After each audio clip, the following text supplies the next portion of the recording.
ये वो कहानी है जिसने सिडनी के बोंडी बीच पर हुए भयावह आतंकी हमले के दौरान दुनिया भर में दिलों को छू लिया। एक आम इंसान की असाधारण बहादुरी की कहानी। उस व्यक्ति का नाम अहमद अल अहमद है। एक ऐसा नाम जिसने उस दिन सिर्फ अपनी ही नहीं बल्कि अनगिनत लोगों की जानें बचाने की मिसाल कायम कर दी। 25 की 14 दिसंबर की शाम को सिडनी के प्रसिद्ध बोंडी बीच पर यहूदी समुदाय हनुक्का के त्योहार का जश्न मना रहा था। ये त्योहार प्रकाश और आशा का प्रतीक होता है, जिससे जुड़ा माहौल इजराइल सहित दुनिया भर में खुशी का होता है। लेकिन इस बीच आतंक का एक भयानक रूप सामने आया जब दो बंदूकधारी ने उत्सव में मौजूद लोगों पर अंधाधुंध गोलियां बरसानी शुरू कर दी। पुलिस और अधिकारियों ने इसे यहूदियों को निशाना बनाकर किया गया एक आतंकवादी हमला बताया है। इस हमले में दर्जनों लोग घायल हुए हैं और दुर्भाग्य से 16 जानें चली गई हैं। इस डरावने माहौल में जब लोग भागकर अपनी जान बचाने की कोशिश कर रहे थे, तभी अहमद अल अहमद, जो उस समय बिना किसी हथियार के वहां से गुजर रहा था, ने जो किया वहां काफी साहसिक और दिल दहला देने वाला था। स्थानीय मीडिया और सोशल मीडिया पर वायरल हुए वीडियो में देखा गया कि अहमद ने पीछे से हमलावर पर झपटा मारा, उसकी राइफल छीन ली और उसे जमीन पर गिरा दिया। यह दृश्य इतना नाटकीय और साहसी था कि देखते ही देखते वो पूरे देश में चर्चा का विषय बन गया।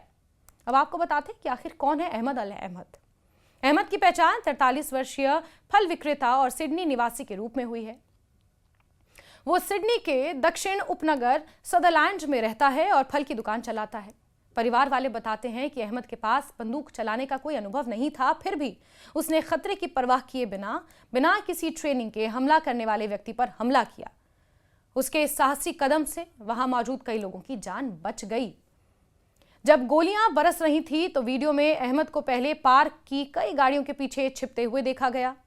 जैसे ही सही मौका मिला, उसने न केवल हमलावर पर दौड़ लगाई बल्कि उसे अपनी गर्दन से पकड़कर नियंत्रण में ले लिया और उसकी राइफल छीन ली। इस बीच खुद भी उसे चोटें झेलनी पड़ी। उन्हें 2 गोलियां लगी, एक हाथ और एक कंधे पर। तुरंत अस्पताल में भर्ती उसे करना पड़ा।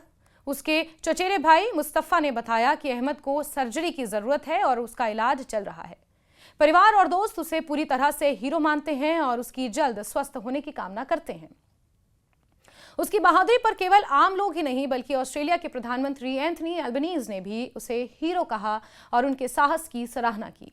न्यू साउथ वेल्स के प्रीमियर क्रिस मिन्स ने इसे अब तक देखा गया सबसे अविश्वसनीय दृश्य बताया और कहा कि उनके इस कदम ने कई लोगों की जानें बचाई। वाकई ये बात दिलचस्प और प्रेरणादायक भी है कि अहमद किसी सुरक्षा अधिकारी या विशेष प्रशिक्षित श्रेणी का व्यक्ति नहीं था।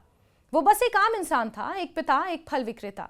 लेकिन उन्होंने ऐसे क्षण में जब भय, अराजकता और मौत चारों तरफ थी, निर्भीकता यानी कि बिल्कुल भी डरे और सहमे नहीं और खतरे का सामना किया और दूसरों की रक्षा को अपनी प्राथमिकता बनाया, अपनी प्रायोरिटी बनाया। इसी वजह से लोग उन्हें सिर्फ ऑस्ट्रेलियाई हीरो नहीं मान रहे बल्कि दुनिया भर में उनके साहस की, उनकी निडरता और मानवता की मिसाल के रूप में चर्चा कर रहे हैं। सोशल मीडिया पर वायरल क्लिप ने यह दिखाया कि आधुनिक दुनिया में जब खबरें अक्सर डर, विभाजन, घृणा पर केंद्रित होती हैं, तब ऐसी कहानियां हमें ये भी याद दिलाती हैं कि इंसानियत और बहादुरी आज भी जिंदा है। लाखों लोग अहमद अल अहमद के बारे में चर्चा कर रहे हैं। कई ने उनके कृत्य को मानवता, साहस और सेल्फलेस सेवा का प्रतीक बताया है। उनके बारे में एक ट्वीट में लिखा गया कि जिस दुनिया में क्रूरता और घृणा पनप रही है, ऐसे में अहमद अल अहमद जैसे लोग आशा की झलक हैं। हालांकि ये हमला एक गहरा दुख और भयावह घटना रहा जिसमें कई निर्दोष लोग अपनी जान गंवा बैठे, लेकिन अहमद की वीरता ने उस अंधेरी घड़ी में प्रकाश की किरण सा काम किया। उनकी कहानी इस बात का प्रतीक है कि जब भी सच्चाई, साहस और दूसरों की रक्षा के लिए कोई कदम उठाया जाता है, वो केवल एक व्यक्ति की नहीं, पूरी मानवता की जीत होती है। इस घटना ने दुनिया को दिखाया कि न केवल संघर्ष और विभाजन है बल्कि ऐसे लोग आज भी जिंदा हैं जो बिना किसी स्वार्थ के दूसरों के लिए अपने जीवन को जोखिम में डाल सकते हैं।